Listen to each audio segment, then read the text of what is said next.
So this is the first podcast about menopause anxiety, the first video one anyway. Quick disclaimer. I am not a qualified health professional. I'm a clinical hypnotherapist, but that doesn't count in the NHS. So I'm not a qualified health professional or an expert in pharmaceuticals. So please seek independent clinical advice for any course of action you choose to take. Okay, that bit's over. If you don't already know, I'm Shirley Billson. And what I'm expert in is menopause anxiety. So I aim to shed some light for you on what's going on and how you can do something to change things for the better. So what is it about menopause that seems to lead to severe anxiety for so many women? Yet so little information about it exists, and there is limited positive support or response from the clinical profession. We're left to either figure it out for ourselves, spending on all manner of remedies in an effort to stem this crushing feeling that risks spiraling out of control, or waiting it out, assuming that eventually menopause will end, and so will anxiety. The trouble is that isn't necessarily true. Unfortunately, the longer we leave it, the worse it gets. There are three key factors at play. One, two, three. I'm always rubbish at this finger thing. There's three. Anyway, there's three. Whether I've got the fingers right or not, there's three. Number one, drop in estrogen results in a drop in serotonin, which is our happy, calm, coping chemical. This is important. This is critical. Number two, midlife often coincides with other major life moments that rate high on the stress scale and tend to come along in bundles like London buses all at once. You know, not one at a time, they all come together.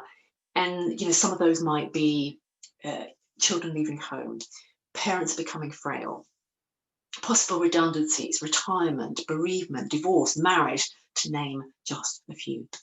And even if you don't notice feeling stress, this is really important. Even if you don't notice, your body and your brain is reacting.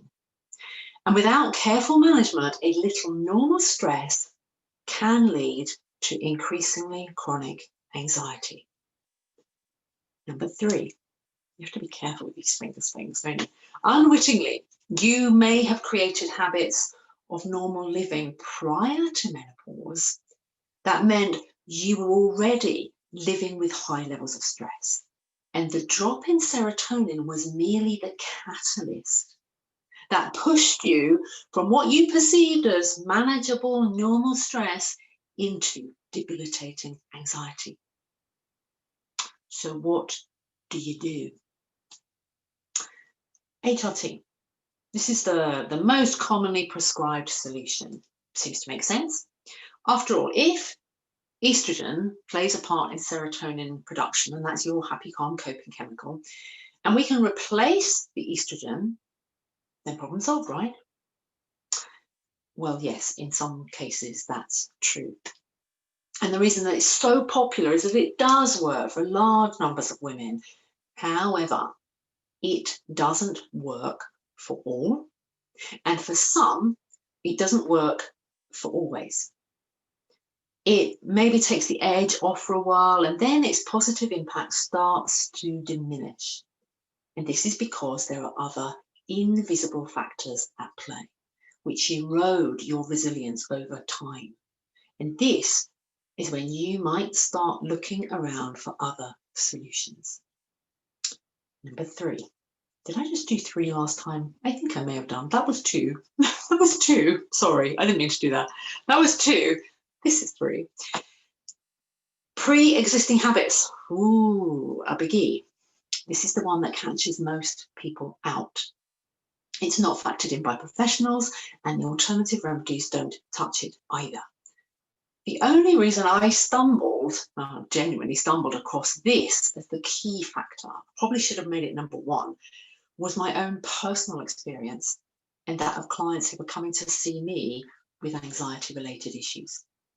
This is the key piece in the puzzle that one thing, the Jenga piece, if you like, that supports the tower of menopausal anxiety, and therefore the one that has the most impact in toppling the tower and bringing you back to you.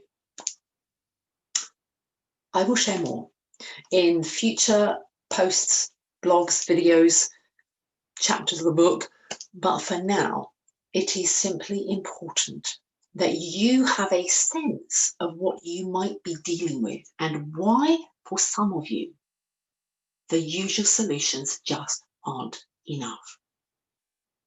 Okay, I hope that's really helpful. I will catch you soon on another episode. In fact, tomorrow. Take care. Bye for now.